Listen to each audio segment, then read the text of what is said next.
What if Jesse Jackson won the presidency in 1984? In 1984, Jesse Jackson, a revered civil rights leader and activist, stepped into uncharted political territory.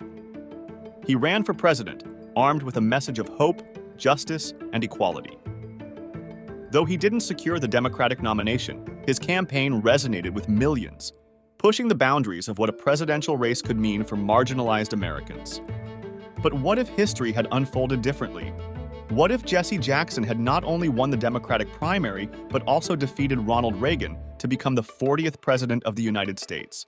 This thought experiment takes us down a fascinating alternate timeline, inviting us to imagine how President Jackson's leadership might have changed the course of American history. Let us explore this scenario. By 1984, America was in the full grip of the Reagan era. Ronald Reagan's policies, dubbed Reaganomics, ushered in massive tax cuts for the wealthy, deregulation, and deep cuts to social welfare programs. Meanwhile, the Cold War loomed large on the international stage, with the arms race escalating and nuclear anxiety sweeping across the globe. For the Democratic Party, 1984 was a challenging year. The party was struggling to counter Reagan's conservative wave, and its messaging lacked cohesion. Against this backdrop, Jesse Jackson's leadership emerged as radically different.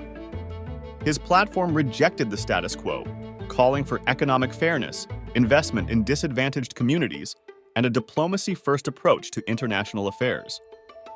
To understand what his presidency might have looked like, we must first explore his campaign's bold message.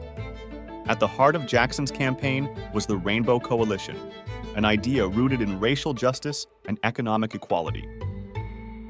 He sought to unite Americans across racial, ethnic, and class lines under one collective vision for progress. His proposals included progressive taxation, universal health care, investment in urban development, and robust protections for labor rights. Internationally, Jackson advocated for ending apartheid in South Africa and pursuing peace over interventionism. His candidacy was revolutionary. It gave a voice to communities historically excluded from political power, the working class, Black, Indigenous, and immigrant communities. But it also faced significant challenges from within the Democratic Party and beyond. To imagine Jackson winning the presidency, he would first need to overcome the formidable Democratic establishment. His status as a political outsider and his unapologetically progressive policies alienated Democratic power brokers. Yet, his campaign harnessed the momentum of grassroots activism, mobilizing millions of Americans who longed for leadership that represented their struggles. Had Jackson's coalition prevailed in the primaries, it would have been a historic victory, sending shockwaves through the party and setting the stage for a general election unlike any other. What strategies would he employ against Ronald Reagan? Facing Reagan, Jackson's path to victory in the general election would have been an uphill battle.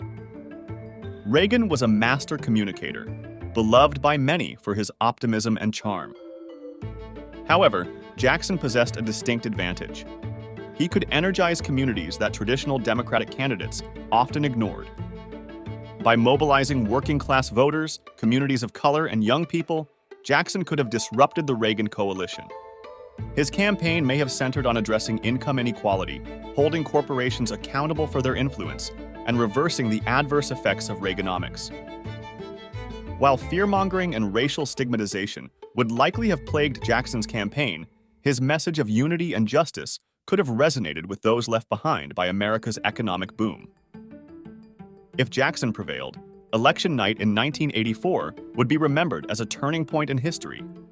Jackson's win wouldn't have just been political, it would have been deeply symbolic. His inauguration would have marked the first time in U.S. history that an African American attained the highest office in the land. It would have signaled a shifting tide in the nation's identity toward greater inclusivity and diversity in leadership. But Jackson's victory would not come without challenges. The systemic forces of racism and entrenched political opposition would have immediately tested his administration. As the first Black president, he would face unprecedented scrutiny from the media, Congress, and the American public. However, Jackson's presidency would also provide an immense opportunity to implement policies prioritizing justice and equity. During his presidency, Jackson's first order of business would likely have been dismantling Reaganomics. His administration may have introduced progressive taxation to shrink the wealth gap and funded ambitious programs targeting poverty and job creation.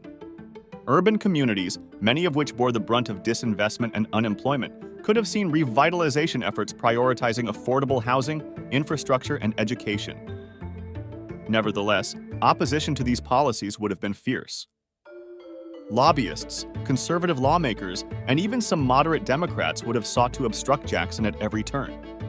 The question remains: could President Jackson have passed meaningful reforms with a divided Congress? His ability to mobilize grassroots pressure and connect directly with citizens may have been critical in advancing his agenda. Jackson's presidency would have represented an extension of the civil rights movement into policymaking at the highest level. He would likely have strengthened federal oversight of voting rights, police accountability, and workplace discrimination, while investing resources in historically marginalized communities. At the same time, the backlash against these measures would have been substantial. An emboldened conservative movement may have resisted the momentum of progress with even greater intensity. The outcome of these struggles would have redefined the trajectory of racial justice movements in America. On foreign policy, Jackson's presidency might have provided a radical departure from Reagan's militaristic approach. Jackson's commitment to global peace could have seen the U.S. shift away from interventions and arms buildups, focusing instead on diplomatic solutions. Most notably, he would have likely championed sanctions against South Africa, accelerating the fall of apartheid. His alignment with global human rights causes would have earned him respect abroad, but would have also drawn criticism from the military-industrial complex and hawks in Congress. The media's portrayal of Jackson as the first black president would have been a defining factor of his administration. Some outlets might have celebrated his presidency as a milestone for America, while others would have amplified stereotypes or criticized his qualifications unfairly. Jackson's ability to counteract these narratives, deliver effective messaging, and remain connected to his grassroots supporters would have played a crucial role in shaping his legacy. Although his presidency would have been marked by extraordinary challenges, it could also have laid the foundation for progress unmatched by his contemporaries. His policies may have significantly reduced income inequality, empowered unionized labor, and set new precedents for combating institutional racism. His tenure could have accelerated the diversification of political leadership, inspiring future generations to seek change within the system. Alternatively, Jackson's ambitious agenda may have faced insurmountable obstacles, leaving a legacy of partial measures and unrealized goals. The backlash from political and social adversaries might have further entrenched polarization, framing his presidency as a cautionary tale for progressive leaders. To fully appreciate this alternate timeline, we must contrast it with the Reagan presidency that defined the 1980s. Reagan's policies deepened economic inequality and expanded military power, creating ripple effects still felt today. The absence of a Jackson presidency left pivotal questions about race and class unresolved in American politics. Would Jackson have prevented these trajectories and set the U.S. on a path toward a more equitable future? Could he have disrupted the cycles of poverty, systemic racism, and class struggle that continue to grip the nation? These are the questions this scenario compels us to reflect upon. The thought experiment of Jesse Jackson's presidency reminds us of the transformative potential of leadership driven by justice and inclusion. It also highlights the systemic barriers that progressive leaders face in reimagining America's political economy. This imagined history challenges us to consider the present. What kind of leadership do we demand today? How can grassroots activism and solidarity movements influence the corridors of power? And how can our society become one in which bold policies for justice are not the exception but the rule?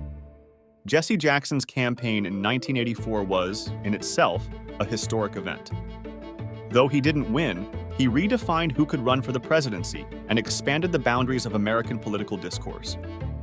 By imagining a world in which he did win, we invite conversations about race, governance, and the possibility of transformative change. The idea of a Jackson presidency isn't just an alternate history.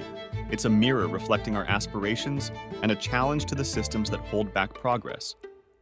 As we explore what could have been, let us also ask ourselves, what must we do today to achieve the world Jesse Jackson envisioned for all of us? Like and subscribe for more from History Twist.